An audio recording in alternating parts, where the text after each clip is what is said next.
Kita beralih pemirsa, pemerintah pusat sudah mengumumkan terkait adanya kenaikan gaji aparatur sipil negara atau ASN pada Januari 2024 sebesar 8%. Terkait hal tersebut sejauh ini pemerintah Kota Palembang masih menunggu arah dari pemerintah pusat.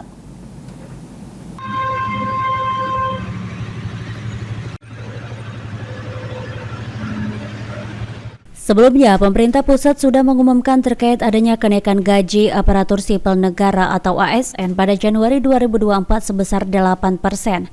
Terkait hal tersebut ditemui di kantor Wali Kota Palembang, PJ Wali Kota Palembang Ratu Dewa membenarkan jika akan ada kenaikan gaji bagi ASN, sementara untuk realisasinya sejauh ini pemerintah Kota Palembang masih menunggu arah dari pemerintah pusat.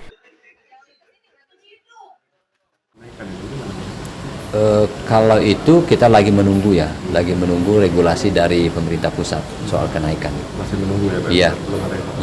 Pak, Oke. soal sertifikat. Saat ini pemerintah pusat tengah menyelesaikan rancangan peraturan pemerintah atau RPP terkait kenaikan gaji ASN pada Januari 2024. Sandi Pratama, PAL TV.